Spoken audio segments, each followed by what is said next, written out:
تو artificial intelligence کی جب میں نے مشین لرننگ سیکھی کہ ہیومن نیچر کے اندر وہ تمام نوجوان ماڈرن دور کے ساتھ کیسے ریلیٹ کر پائیں، ایک برج کا کام دے سکتی ہے، تو میں بالکل حاضر ہوں۔ بسم اللہ الرحمن الرحیم، اللہم صلی علی سیدنا محمد وعلی آل سیدنا محمد۔ السلام علیکم ورحمۃ اللہ وبرکاتہ۔ کتنی بڑی ٹریجڈی کی بات ہے کہ تصوف کی روایت ہوتے ہوئے بھی اور یہ مانتے ہوئے بھی کہ برصغیر پاک و ہند میں خاص طور پہ اسلام صوفیہ نے پھیلایا، مجھے کبھی آج تک کسی بھی جگہ کے اوپر صوفی پراپر تھاٹ کے اوپر، صوفی تعلیمات کے مطابق کبھی کسی جگہ پہ کوئی چھوٹا موٹا بھی سلیبس کے اندر ایسا حصہ نہیں ملا کہ آخر ہم اپنے معاشرے کی تعمیر و ترقی صوفیہ کی تعلیمات یا صوفی تھاٹ کے ذریعے سے کیسے کر سکتے ہیں۔ ہمارے معاشرے میں زیادہ سے زیادہ صوفی میوزک آیا یا صوفیانہ وہ بحثیں آئیں جس کا شاید عام آدمی کی زندگی سے کوئی خاص تعلق ہی نہیں تھا۔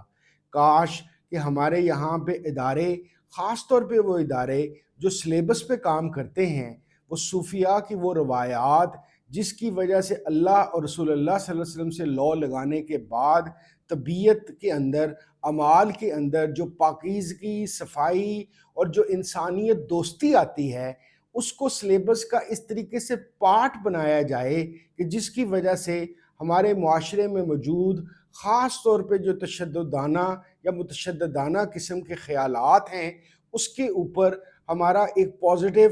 کنورژن ہونی شروع ہو جائے۔ ایسا کیوں ممکن نہیں ہے کہ جب گورے تو بہت زیادہ صوفیہ کے لٹریچر کے مطابق یا صوفی تھاٹ کے مطابق نیورو سائنس کے اوپر، سائیکالوجی کے اوپر، پیرا سائیکالوجی کے اوپر کام کر رہے ہیں، ہمیں ہارورڈ کے اندر اسپرچویلٹی کے نام پہ مینجمنٹ کے حوالے سے کورسز بھی نظر آتے ہیں، لیکن بدقسمتی سے یہاں پہ چاہے اسکولز ہوں، کالجز ہوں یا اعلیٰ تعلیم دینے کے لیے یونیورسٹیز موجود ہوں، ہمیں اسپرچویلٹی کو سائنس کے ساتھ یا سائنس کی کون سی چیزیں اس کے ذریعے سے ڈیولپ ہو سکتی ہیں اور انسانی شخصیت میں کیسے تبدیلی لائی جا سکتی ہے، اس کا کوئی سلیبس ہی ہمارے پاس موجود نہیں ہے۔ جبکہ میں یہ سمجھتا ہوں کہ ہیومن نیچر کے اندر جو سب سے بڑی تبدیلیاں پیدا کی جا سکتی ہیں وہ صوفیانہ میں صحیح پہ زور دوں گا کہ صحیح تعلیمات اور اس کا جو کنسیپٹ ہے اس کے اوپر کیا جائے۔ میرے خیال کے مطابق، اور میں آپ کو اپنا ذاتی تجربہ بتاتا ہوں کہ مجھے صوفیہ کے ساتھ رہتے ہوئے یا اس سارے سسٹم کے ساتھ رہتے ہوئے جب 25 سال بھی گزر گئے تھے، تو آرٹیفیشل انٹیلیجنس کی جب میں نے مشین لرننگ سیکھی تو اس کے حوالے سے مجھے بہت سارے انکشافات ہوئے کہ صوفیوں کے اندر، شیخ اور مرید کے اندر جو ایک خاص محبت کے تعلق کی وجہ سے جو لرننگ ایکسپیرینس ہوتا ہے وہ ٹیکنیکلی تقریباً ویسے کا ویسا ہی ہے جیسے کوئی ایک مشین دوسری مشین کو آرٹیفیشل انٹیلیجنس کے ڈیولپمنٹ کے اندر سکھا رہی ہوتی ہے۔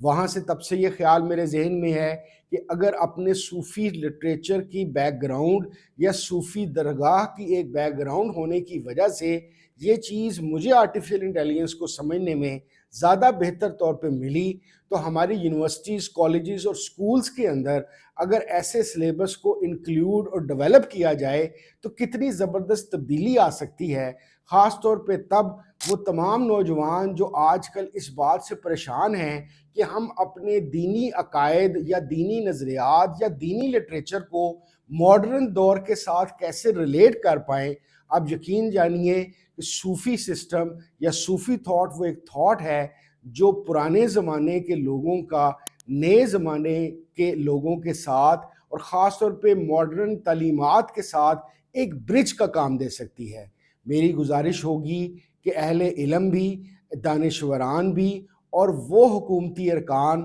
جو ان چیزوں پہ سلیبس پہ کام کرتے ہیں وہ اس پہ ضرور زور دیں کہ کیسے یہ لٹریچر، اور کیسے یہ لٹریچر صرف ٹریڈیشنل لٹریچر نہیں بلکہ اس کی جو ان سی خاص طور پہ نیورولوجیکل جو پارٹ ہے اس کا، جس پہ میرا بھی تھوڑا بہت کام ہے، اس کے حوالے سے اگر اس پہ کام کیا جائے تو زبردست تبدیلی آ سکتی ہے۔ اس حوالے سے اگر میری کسی کو کوئی خدمت درکار ہو تو میں بالکل حاضر ہوں۔ میرے کنٹیکٹ نمبر پہ رابطہ کر کے میرے سے آپ یہ ضرور چیز سمجھ سکتے ہیں یہ ٹیکنیکلٹیز یا اس کی ایکسپلینیشن لے سکتے ہیں کہ کیسے صوفی سسٹم جو ان سا ہے معاشرے اور ملک کی